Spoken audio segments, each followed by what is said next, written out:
একটি ছেলে গভীর সমুদ্রে তার পুরো পরিবার নিয়ে জাহাজে করে অন্য একটি দেশের উদ্দেশ্যে পাড়ি দেয়, কিন্তু দুর্ভাগ্যের বিষয় তাদের জাহাজটি মাঝ সমুদ্রে এসে এক ভয়ানক বিধ্বংসী ঝড়ের কবলে পড়ে এবং সেটি দেখতে না দেখতেই সমুদ্রের অথই গভীরে তলিয়ে যায়।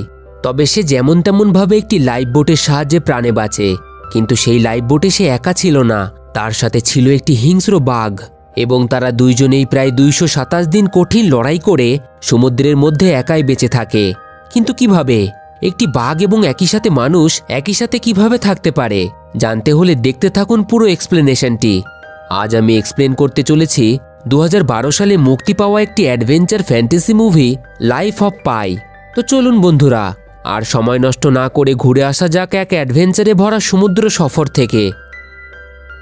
মুভিটি শুরু হয় একটি চিড়িয়াখানাকে দেখিয়ে এবং এরপর আমাদের মুভির প্রধান চরিত্র পাইকে দেখানো হয়, যার পুরো নাম পিসিং মলিটর প্যাটেল। মুভিতে আমি তাকে পাই বলেই ডাকব।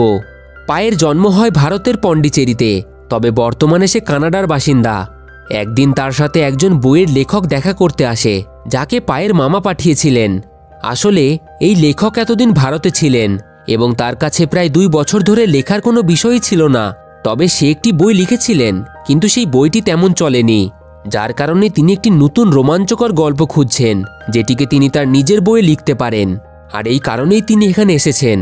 আসলে ভারতে থাকার সময় পায়ের মামার কাছ থেকে তিনি জানতে পারেন পায়ের কাছে এমন একটি গল্প রয়েছে যেটিকে শোনার পর তার সৃষ্টিকর্তার প্রতি বিশ্বাস অবশ্যই হবে। তো যাই হোক, তাদের একে অপরের সাথে পরিচয় হবার পর পায় এবার তাকে তার সেই গল্প শোনাতে শুরু করে। দৃশ্য পরিবর্তিত হয়ে যায় পায়ের ছোটবেলাতে।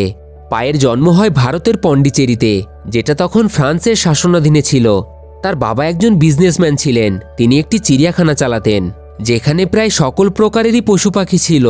পরিবারে তার মা, তার বড় ভাই ও তার বাবাকে ছাড়া তার একটি পাতানো মামা ছিল, যিনি সাঁতার কাটতে এবং নানান জায়গায় ঘুরতে খুবই পছন্দ করতেন এবং পায় নিজেও তার কাছে সাঁতার শিখত।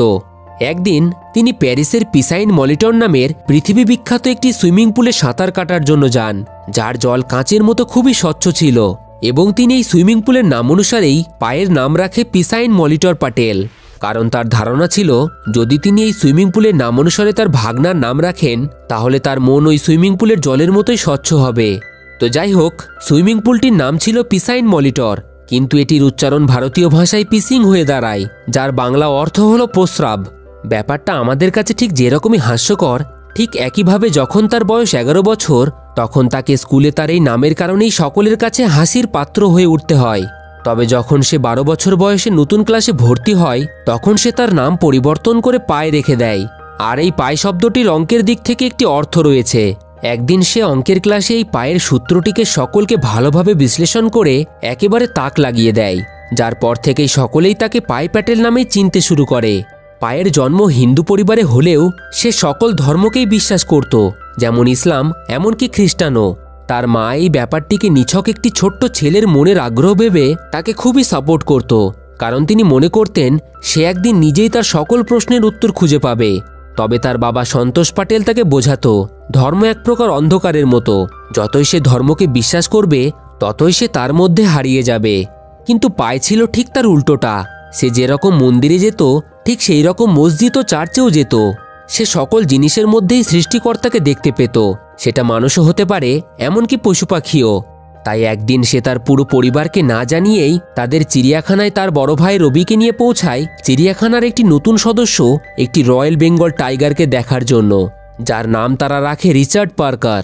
সে সেখানে পড়ে থাকা একটি মাংসর টুকরোকে হাতে তুলে নিয়ে খাঁচার মধ্যে হাত ঢুকিয়ে দেয় এবং মাংসের গন্ধ পেয়ে ওই বাঘ ধীরে ধীরে তার দিকে এগিয়ে আসে। তবে ঠিক সময় মতো তার বাবা সেখানে এসে উপস্থিত হয় এবং পায়ের এই বোকামির জন্য তার উপর খুবই রেগে যায়। আসলে পায়ের ধারণা ছিল প্রত্যেক পশু পাখির মধ্যে একটি ভালো আত্মা রয়েছে, যার ফলে তাদের ভালোবাসা দেওয়ার পর তারাও মানুষের ভালো বন্ধু হতে পারে। তবে তার এই ধারণাটিকে ভাঙার জন্য তার বাবা একটি জীবন্ত ছাগলকে সেই খাঁচার সামনে বেঁধে দেয়। কিছু সময় পর রিচার্ড পার্কার সেখানে উপস্থিত হয়ে খুবই হিংস্রতার সাথে সেই ছাগলকে হত্যা করে তাকে নিয়ে খাঁচার মধ্যে চলে যায়। এটা দেখে ছোট্ট পায় খুবই ভয় পেয়ে যায় এবং সেই দিন থেকেই পশু পাখির প্রতি তার যে ধারণা ছিল সেটি সম্পূর্ণ পরিবর্তন হয়ে যায়। তার জীবন রঙিন থেকে একেবারে বেরঙিন হয়ে যায়। ধীরে ধীরে 4 বছর কেটে যায়। পায়ের বয়স এখন 16 বছর। সে তার মায়ের কথায় সঙ্গীতের প্রশিক্ষণ নেওয়া শুরু করেছে এবং এইভাবে একদিন তার সাথে আনন্দী নামের একটি মেয়ের পরিচয় হয় এবং প্রথম দেখাতেই সে তাকে ভালোবেসে ফেলে। কিছুদিনের মধ্যেই তারা একে অপরকে খুব ভালোভাবে জেনেও যায়। তবে একদিন রাতে ডিনার টেবিলে পাই তার বাবার কাছ থেকে জানতে পারে তারা কিছুদিনের মধ্যেই ভারত ছেড়ে কানাডার উদ্দেশ্যে রওনা দেবে। হঠাৎ করে এই কথা শুনে পাই অনেকটাই অবাক হয়ে যায়, কারণ সে কোনো কারণেই আনন্দীকে ছেড়ে ও তার জন্মভূমি ভারতকে ছেড়ে কোথাও যেতে চায় না। তবে তার করারই বা কি আছে, তার বয়স মাত্র এখন 16 বছর, তাই শেষমেশ পরিবারের সিদ্ধান্ত তাকে মানতেই হয়। এছাড়াও তাদের চিড়িয়াখানাটি যে জায়গায় ছিল সেটি ছিল সরকারের, আর সরকার তাদের কাছ থেকে তাদের জায়গাটিকে চেয়ে বসে। তবে জায়গাটি সরকারের হলেও চিড়িয়াখানার সকল পশু পাখিগুলি ছিল তাদের নিজের, তাই সেগুলিকে তার বাবা উত্তর আমেরিকায় বেশ চড়া দামে বিক্রি করার সিদ্ধান্ত নেয় এবং সেই টাকা দিয়ে কানাডায় নতুনভাবে জীবন শুরু করতে চায়। কয়েকদিন পরেই ভারত থেকে তাদের পশু পাখিগুলি একটি জাহাজে করে পাঠিয়ে দেওয়া হবে এবং যে জাহাজে করে তাদের সকল পশু পাখিগুলি উত্তর আমেরিকার দিকে রওনা দেবে সেই দিনই সে একই জাহাজে করে তারা সকলেই কানাডার উদ্দেশ্যে যাত্রা শুরু করবে। তো যাই হোক, সব দুঃখকে সে তার বুকে চেপে রেখে আনন্দীকে শেষবারের মতো বিদায় জানিয়ে তাদের জাহাজে করে কানাডার উদ্দেশ্যে রওনা দেয়। তবে যাওয়ার আগে সে আনন্দীকে কথা দিয়ে যায় সে একদিন না একদিন অবশ্যই ফিরে আসবে। রাতে জাহাজে ডিনারের সময় পায়ের মা রাধুনির কাছ থেকে ভেজিটেরিয়ান খাবার চেয়ে বসে, কারণ তিনি এবং পায়ে ছিল নিরামিষভোজী। কিন্তু জাহাজে বেশিরভাগ যাত্রীদের জন্য সেখানে নন ভেজিটেরিয়ান রান্না করা হয়েছিল, যার ফলে জাহাজে রাধুনি তার সাথে খুবই খারাপ ব্যবহার করে। আর এটা দেখে পায়ের বাবা ওই রাধুনির উপর প্রচণ্ড রেগে যায়। তবে সেই জাহাজের একজন জাপানি ছেলে তাদেরকে বুঝিয়ে সুঝিয়ে শুধুমাত্র ভাত আর সবজি খাওয়ার পরামর্শ দেয়। সেদিন রাতেই পায় ঘুমানোর আগে তাদের সকল পশু পাখিগুলিকে একবার দেখার জন্য যায় এবং সেখানে গিয়ে সে দেখে তার বাবা পশু পাখিগুলিকে ঘুমের ওষুধ খাওয়াচ্ছেন। এটা দেখে সে কৌতূহলবশত তার বাবাকে এর কারণ সম্পর্কে জিজ্ঞাসা করে। তিনি জানান সমুদ্রযাত্রা প্রাণীদের শরীরের পক্ষে খুব একটা ভালো হয় না, তারা এতে অসুস্থ হতে পারে, তাই তাদের জন্য ঘুমিয়ে থাকাটাই ভালো। এইভাবে বেশ কয়েকদিন কেটে যায়। তাদের জাহাজ প্রশান্ত মহাসাগরের ঢেউয়ের ভিতর দিয়ে দুলতে দুলতে পৃথিবীর সবথেকে গভীরতম স্থান মারিয়ানা ট্রেঞ্চে এসে পৌঁছায়। তবে সেখানে পৌঁছানো মাত্রই তাদের জাহাজ এক বিধ্বংসী ঝড়ের কবলে পড়ে যায়। তখন জাহাজের প্রায় সকল ক্রু মেম্বাররাই ঘুমাচ্ছিল। বাইরে মেঘের গর্জনের আওয়াজ শোনা মাত্রই পায়ের হঠাৎই ঘুম ভেঙে যায় এবং তৎক্ষণাৎ সে জাহাজের ডেকের উপরে এসে উপস্থিত হয়। সে দেখে চারিদিকে বিদ্যুৎ চমকানোর সাথে সাথেই মুষলধারে বৃষ্টি হচ্ছে, কিন্তু কিছু সময় পর সে লক্ষ্য করে জাহাজের সামনের দিকটা ধীরে ধীরে সমুদ্রের গভীরে ডুবতে শুরু করেছে। এটা দেখা মাত্রই সে তৎক্ষণাৎ জাহাজের কেবিনের দিকে ছুটে যায়, যেখানে তার মা বাবা এবং তার বড় ভাই রবি ঘুমাচ্ছিল। কিন্তু ততক্ষণে অনেকটা দেরি হয়ে যায়, সেই জায়গাটি সম্পূর্ণ জলে ভর্তি হয়ে গেছিল। তাই সে আবারও সাহায্যের আশায় জাহাজের ডেকে ফিরে এসে জাহাজের ক্রু মেম্বারদের তার পরিবারকে বাঁচানোর অনুরোধ করে। তবে সেই ক্রু মেম্বাররা তার প্রাণ বাঁচানোর জন্য পাইকে জোর করে লাইফ বোটের উপরে তুলে দেয়। ঠিক তখনই তাদের সেই পশু পাখিগুলির মধ্যে একটি জেব্রা দিশেহারা হয়ে জাহাজ থেকে ওই লাইফ বোটের উপরে লাফ দেয়, যার ফলে সেই লাইফ বোটের দড়িটি ছিঁড়ে সেটি জাহাজ থেকে বিচ্ছিন্ন হয়ে ঢেউয়ের সাথে কিছুটা দূরে চলে যায়। পাই তার চোখের সামনে এই বিশাল জাহাজকে ধীরে ধীরে সমুদ্রের গভীরে ডুবে যেতে দেখে, কিন্তু সে তার পুরো পরিবারের কোনো সদস্যকেই রক্ষা করতে পারে না। তারা সকলেই জাহাজের সাথে সমুদ্রের নিচে তলিয়ে যায়। ঠিক তখনই পাই কাউকে দূর থেকে তার নৌকার দিকে ভেসে আসতে দেখে, কিন্তু যখন সে নৌকার কাছাকাছি আসে তখন সে দেখে সেটি আর কেউ নয়, সেটি তাদের সেই royal Bengal tiger Richard Parker. তাকে দেখা মাত্রই পাই খুবই ভয় পেয়ে যায় এবং তাকে তার নৌকায় উঠতে বাধা দেয়। তবে সে যেমন তেমন ভাবে সমুদ্রের ঢেউয়ের সাহায্যে তার নৌকায় উঠে আসে, যার ফলে পাই তার প্রাণ বাঁচানোর জন্য সেই নৌকা থেকে সমুদ্রের মধ্যে লাফ দেয়। কিন্তু কিছু সময়ের মধ্যেই সেখানে প্রচুর পরিমাণে হাঙর মাছকে দেখে সে আবারও বাধ্য হয়ে নৌকায় উঠে আসে। তার নৌকাটি সমুদ্রের ঝোড়ো হাওয়া ও উঁচু নিচু ঢেউয়ের মধ্যে দিয়ে এই অসীম সমুদ্রের মধ্যে হারিয়ে যায়। রাত শেষে পরদিন সকালে সে তার ওই নৌকায় ওই আহত জেব্রাকে ছাড়া আর কাউকে দেখতে পায় না, যার ফলে সে মনে করে হয়তো আগের দিনই ঝড়ের রাতে রিচার্ড পার্কার মানে সেই বাঘ সমুদ্রের গভীরে তলিয়ে গেছে। তাই সে এবার নৌকায় ভর্তি হয়ে যাওয়া জল একটি বালতি দিয়ে নৌকা থেকে বাইরে ফেলতে শুরু করে, কারণ তাকে এবার যেভাবেই হোক বেঁচে থাকতে হবে এবং এই সমুদ্র থেকে সুরক্ষিত ফিরে যেতে হবে। তবে ঠিক তখনই তার নৌকার একদিক থেকে, যেটা একটি সাদা কাপড় দিয়ে ঢাকা ছিল, তার ভিতর থেকে একটি হায়না বেরিয়ে আসে, যে আগের দিন রাতেই তার প্রাণ বাঁচানোর জন্য নৌকায় উঠে এসেছিল। তাকে দেখা মাত্রই পায় তার হাতে একটি নৌকার বৈঠা তুলে নেয় তবে সেই হায়নার মধ্যে এতটাও ক্ষমতা ছিল না যে সে পায়ের উপর আক্রমণ করবে, কারণ পায়ের বাবা প্রায় সকল পশু পাখিকেই ঘুমের ওষুধ খাইয়ে রেখেছিল। তো যাই হোক, কিছুক্ষণ পর সে একটি শিম্পাঞ্জিকে একটি কলার কাঁধের উপরে করে তার নৌকার দিকে ভেসে আসতে দেখে, যার ফলে সে তাকেও তার নৌকায় তুলে নেয়। এইভাবেই ক্ষুধার্ত অবস্থায় তাদের বেশ কয়েকদিন কেটে যায়। তবে সেই হায়না, যে একটি মাংসাশী প্রাণী, সে আর নিজের খিদেকে কন্ট্রোল করতে না পেরে ওই জেব্রার উপর আক্রমণ করে বসে। পায় তাকে বাঁচানোর জন্য খুব চেষ্টা করে, তবে সেই হায়না তার খিদে মেটানোর জন্য শেষমেশ জেব্রাটিকে প্রাণে মেরে ফেলে। পায় এবার তার নিজের প্রাণ বাঁচানোর জন্য নৌকার এক প্রান্তে একটি বৈঠায় নিজেকে ঝুলিয়ে নেয় এবং সারা রাতটা এইভাবেই কাটিয়ে দেয়। পরদিন সকাল হতেই পায় বেশ কিছু লাইফ জ্যাকেট দিয়ে তার জন্য একটি ভেলা তৈরি করে ফেলে, যাতে সে ওই হায়নার থেকে নিজেকে দূরে রাখতে পারে। কিন্তু ঠিক তখনই হায়নাটি আবারও বেরিয়ে এসে এবার ওই শিম্পাঞ্জির উপর আক্রমণ করে দিয়ে তার হত্যা করে দেয়। এবার এটা দেখার পর পায় তার উপর খুবই রেগে যায় এবং হায়নাটিকে মারার জন্য তার হাতে একটি চাকু তুলে নেয়। কিন্তু হঠাৎই সকলকে অবাক করে দিয়ে সেই সাদা কাপড়ের ভিতর থেকে রিচার্ড পার্কার লাফিয়ে বাইরে বেরিয়ে আসে এবং ওই হায়নাকে সেখানেই মেরে ফেলে। এরপর রিচার্ড পার্কার পায়ে শিকার করার জন্য তার দিকে এগিয়ে আসে, তাই পায়ে এবার তার ওই ভেলাটিকে দড়ি দিয়ে নৌকার সাথে বেঁধে জলের মধ্যে লাফ দেয়, কারণ তার কাছে আর কোনো উপায় নেই নৌকায় ফিরে যাওয়ার। কিন্তু কিছু সময় পর ক্ষুধার্ত পায় খিদের জ্বালায় বাধ্য হয়ে আবারও নৌকায় ফিরে আসে। তখন রিচার্ড পার্কার মৃত পশু পাখিদের মাংস খাওয়ার পর ঘুমাচ্ছিল। এই সুযোগে পায় নৌকা থেকে বেশ কিছু এমার্জেন্সির জন্য রেখে দেওয়া খাবার তার ভেলার উপরে নিয়ে নেয় এবং সে নিজেও পেট ভরে খেয়ে নেয়। কিন্তু তখনই আবারও রিচার্ড পার্কার জেগে উঠে তার উপর আক্রমণ করে। তবে সে যেমন তেমনভাবে তার হাত থেকে নিজেকে বাঁচিয়ে তার ভাসমান ভেলাতে উঠে পড়ে এবং সৌভাগ্যবশত প্রাণে বেঁচে যায়। এইভাবে সে আরও একটি রাত ভেলার উপরেই কাটিয়ে দেয়।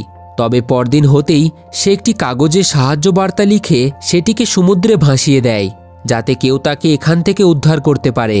কিন্তু আরও কয়েকদিন কেটে যাওয়ার পরেও যখন কেউ তাকে সাহায্য করার জন্য সেখানে আসে না, তখন সে এবার সৃষ্টিকর্তার কাছে তার প্রাণের ভিক্ষা চায় যে, হে সৃষ্টিকর্তা, আমার সাথে ভবিষ্যতে যা হতে চলেছে সেটিকে সহ্য করার আমাকে ক্ষমতা দাও।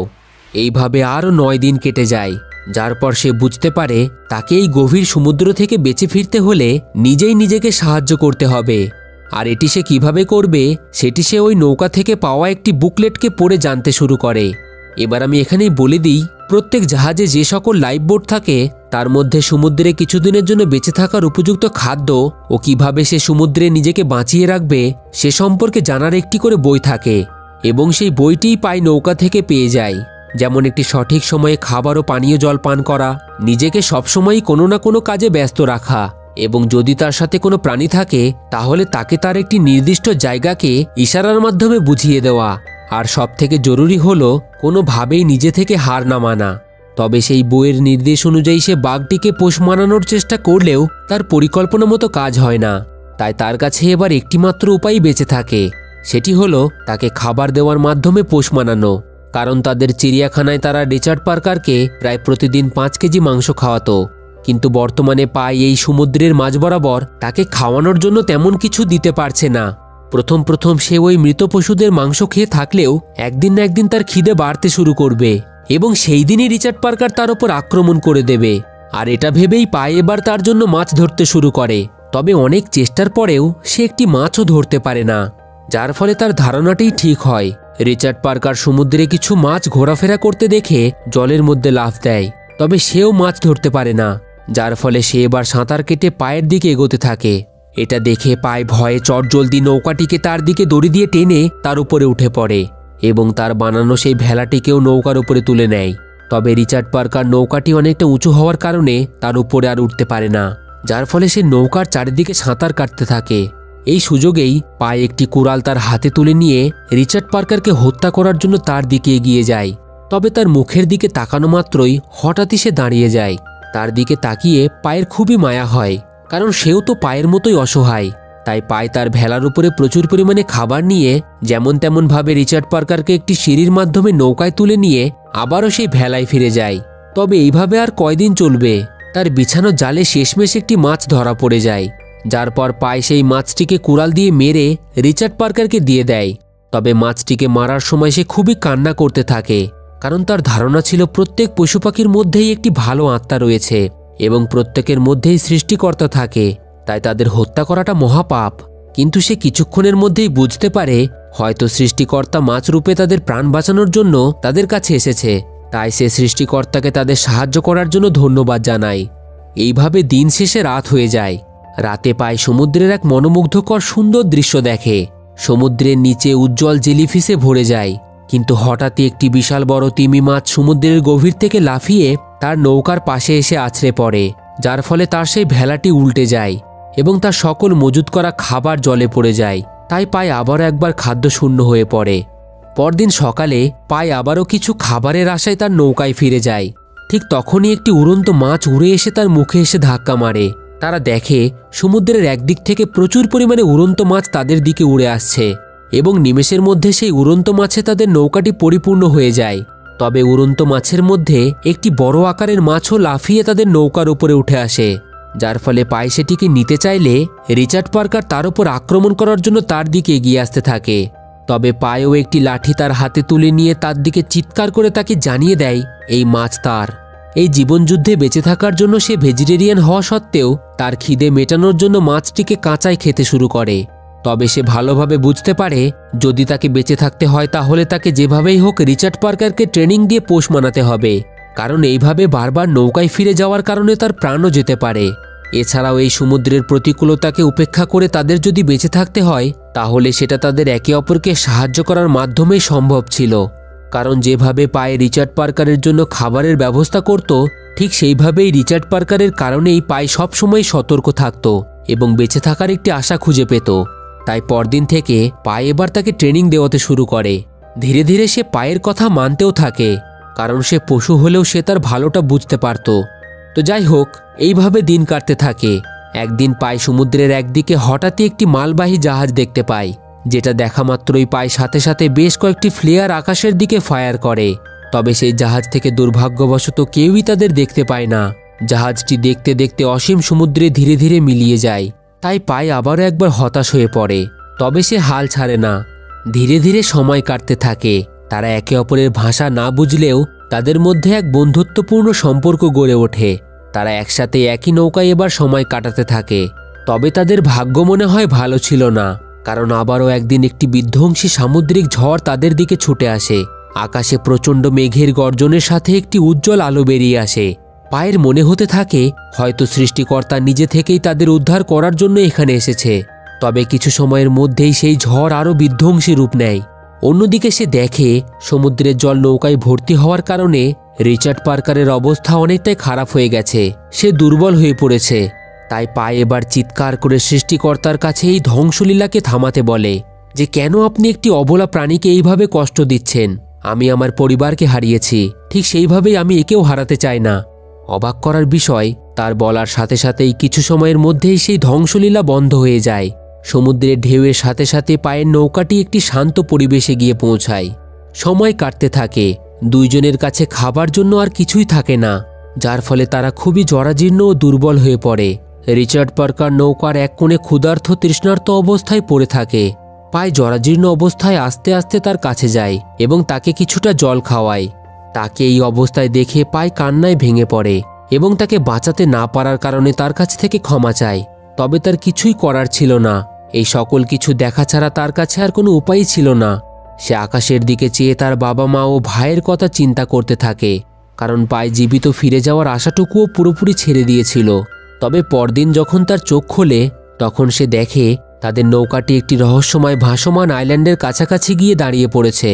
পায় নৌকা থেকে নেমে আইল্যান্ডে খাদ্যযোগ্য বেশ কিছু শাকসবজি খুঁজে পেয়ে পেট ভরে সেগুলিকে খেতে শুরু করে। অনেকদিন পর পেট ভরে খাওয়ার পর সে কিছুটা বাঁচার আশা পায়। এরপর সে ওই আইল্যান্ডের আরও ভিতরের দিকে এগিয়ে যায়, যার পর পায় সেই আইল্যান্ডে প্রচুর পরিমাণে মেয়ারক্যাট প্রজাতির প্রাণী লক্ষ্য করে এবং আইল্যান্ডের মাঝ বরাবর মিষ্টি জলের ছোট ছোট অনেক পুকুর সে দেখতে পায়, যেগুলি সরাসরি সমুদ্রের সাথে যুক্ত ছিল। কিন্তু অবাক করার বিষয়, সেই পুকুরের জল পানযোগ্য ছিল।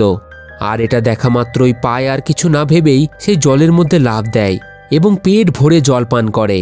অন্যদিকে রিচার্ড পার্কারও ওই মেয়ারক্যাট প্রজাতির প্রাণীগুলিকে মেরে খেতে শুরু করে। বেশ অনেক দিন পরেই তারা দুইজনেই পেট ভরে খাবার ও পান করার মতো জল পায়। এরপর সূর্য অস্ত গেলে পায় একটি গাছে রাতে ঘুমানোর জন্য বিছানা তৈরি করে। তখন সে লক্ষ্য করে একে একে হাজারে হাজারে সকল মেয়ারক্যাটগুলি কিছুর ভয়ে ছুটে আইল্যান্ডের প্রত্যেক গাছে উঠে আসছে। ওদিকে রিচার্ড পার্কারও দৌড়ে নৌকার উপরে উঠে পড়ে। তবে কারণটা কি সে কিছুই বুঝতে পারে না। কিন্তু মাঝরাতে যখন তার ঘুম ভাঙে, হঠাৎই সে লক্ষ্য করে ওই পুকুরগুলির জল রহস্যজনকভাবে শুকিয়ে যাচ্ছে এবং তার মধ্যে যত রকমের মাছ ছিল সেগুলি সব গলতে শুরু করেছে।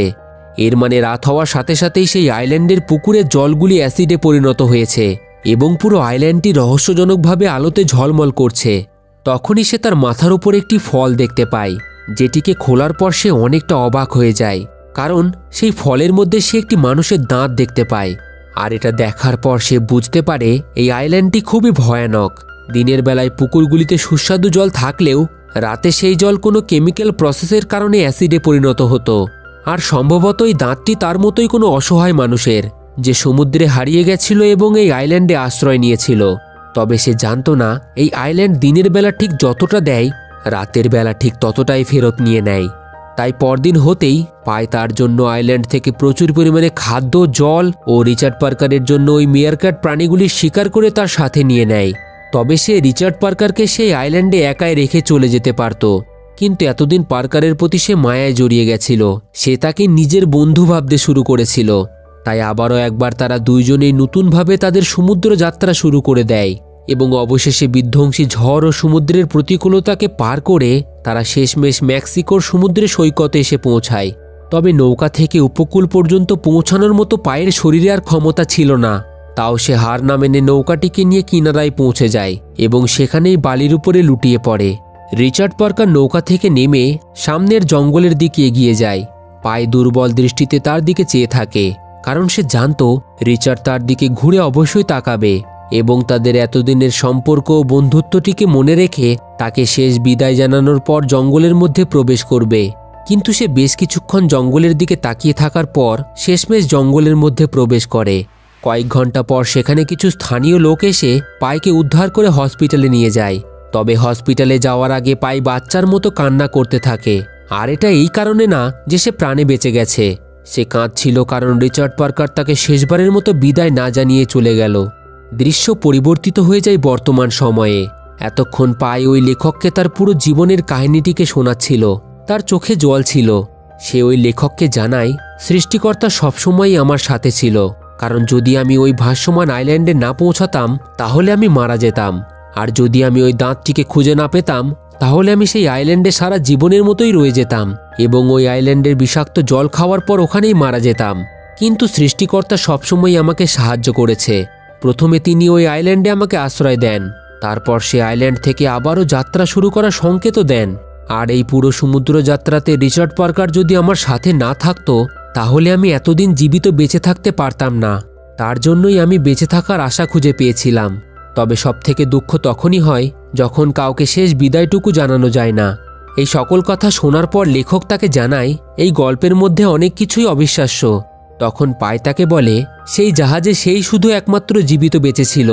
যখন সে মেক্সিকান হসপিটালে ভর্তি ছিল তখন ওই জাহাজ কোম্পানি থেকে দুইজন লোক তার সাথে দেখা করতে আসে। তারা ওই জাহাজটি ডোবার কারণ সম্পর্কে তার কাছ থেকে জানতে চায়। তবে তার এই গল্প তাদেরকে শোনালে তারা পুরোপুরি তার মতোই তার কথায় অবিশ্বাস করে, যার কারণে পাই তাদের এমন একটি গল্প শোনায় যেটা বিশ্বাসযোগ্য। এরপর পাই সেই গল্পটিও ওই লেখককে শোনায় এবং এর সাথে সেই হসপিটালের মেডিকেল সার্টিফিকেটগুলো তাকে দেখায়।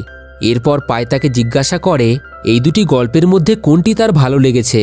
তখন সে তাকে বলে যেটিতে বাঘ রয়েছে সেটি তার সবথেকে ভালো লেগেছে। এরপর সেই রাইটার তার কাছ থেকে এই গল্পটিকে লেখার জন্য পারমিশন চায় এবং পাই এক কথায় রাজিও হয়ে যায় এবং এর সাথে এই মুভিটি এখানেই শেষ হয়ে যায়। তো বন্ধুরা, আপনাদের কেমন লাগলো আজকের এই এক্সপ্লেনেশন? যদি ভালো লাগে কমেন্টে অবশ্যই জানাতে পারেন আপনাদের মতামত, আর ভিডিওটিতে একটি লাইক অবশ্যই দিয়ে যাবেন। যদি আপনারা এই রকমই ভিডিও আরও দেখতে চান তাহলে অবশ্যই চ্যানেলের সাথে জুড়ে থাকুন আর দেখতে থাকুন ফিল্মি গপ্প, the channel of movie lovers.